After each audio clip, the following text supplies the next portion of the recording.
ပေါင်းသက်ဆေးတွေကိုစစ်ပွဲတွေမှာလက်နက်အဖြစ်အသုံးပြုပြီးတော့လူပေါင်းများစွာတေကျေခဲ့ရတဲ့အဖြစ်ကိုဒီနေ့ဗီဒီယိုမှာကျွန်တော်တွေ့ပြပေးသွားမယ်။အဲ့ဒီဖြစ်စဉ်လေးကတော့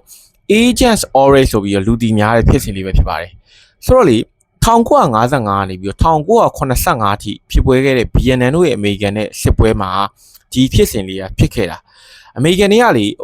BNN တွေဘီယကောင်းတွေပေါ့နော်ကျွန်တော်ဘီယကောင်းတွေကစစ်တိုက်တဲ့အခါမှာအရန်လွန်တော်တယ်ဆိုတော့မိတ်ဆွေတို့လည်းစာဖတ်ဘူးတွေလည်းသိမယ်သူတို့ကဒီတောတောင်တွေထဲကနေအမေရိကန်တွေကိုပျောက်ကြားစတဲ့နဲ့ခုံခြုံကိုတိုက်ခိုက်ကြတာပေါ့နော်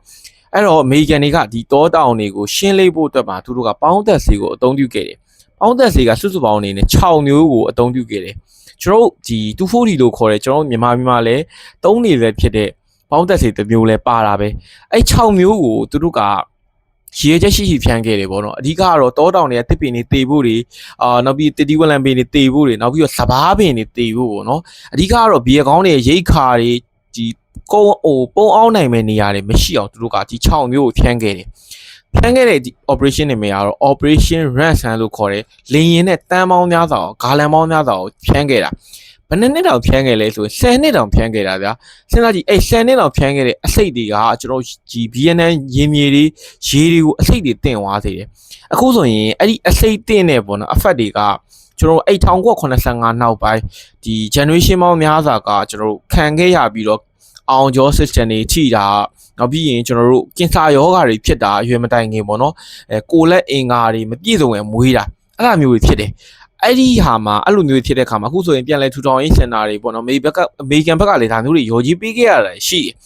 ဆိုတော့လေဒီအကြောင်းလေးကဘာလို့ Operation ဒီ Ransom ဆိုပေမဲ့ Agents Orange လို့ဘာလို့ခေါ်လဲဆိုအဲ့မှာဖြန်းခဲ့တဲ့6မျိုးတွေကဗျာဒီတိုင်ကြီးမှာလိန်မွန်အောင်ပတ်ထားတဲ့ဟာအဲ့ဒါကိုအစွဲပြုပြီးတော့သူက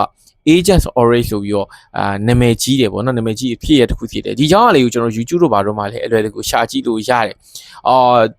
ဒီထဲမှာတော့အနိဋ္ဌာရောပုံနေကျွန်တော်မထည့်ပေးချင်တော့ဘူးကျွန်တော်အဲ့အကြောင်းနဲ့ပတ်သက်ပြီးတော့လုံငယ်2နှစ်လောက်ကလည်းဗီဒီယိုတင်မှုရရှိတယ်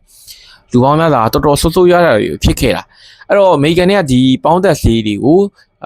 လက်နက်ဖြစ်သုံးခဲ့တယ်ပေါ့နော်မိတ်ဆွေတို့အနေနဲ့လည်းကျွန်တော်လက်ရှိကျွန်တော်ရှိမှာပေါင်းသက်ဆေးတွေကသုံးနေသေးပဲကျွန်တော်မလိုချင်တဲ့အပင်တွေမြက်ပင်တွေရှင်းဖို့အတွက်ကိုကျွန်တော်ပေါင်းသက်ဆေးတွေဖြန်းနေတဲ့အခါမှာကျွန်တော်မြေတွေကလည်းအစိတ်တွေနဲ့ရေတွေကလည်းအစိတ်တွေနဲ့တန်ဆေးလူပေးများတဲ့အခါမှာပေါ့နော်ကျွန်တော်ဖြန်းနေတဲ့လူတွေကိုယ်တိုင်ကလည်းအစိတ်တင်တယ်အဲ့ဒါကြောင့်မလို့ပေါင်းသက်ဆေးဖြန်းမယ်ဆိုရင်ဖြစ်နိုင်ရင်အကာအကွယ်အပြည့်စုံဝေးပြီးမှဖြန်းပါเนาะအဲ့တော့အားလုံးပဲ view ဆိုင်ကြပါဒီအကြောင်းကိုအသေးစိတ်လေးတွေတော့အခွင့်ကာကြုံရင်လည်းပြောပြပေးပါအောင်မယ်เนาะစိုက်ပျိုးနဲ့ပတ်သက်တဲ့ video လေးသိချင်ရင်ကျွန်တော်ရဲ့ channel လေးကို like follow လေးလုပ်ထားပေးကြပါကျေးဇူးများတင်ပါတယ်ကျွန်တော်စိမ့်လန်းစီရပါခင်ဗျ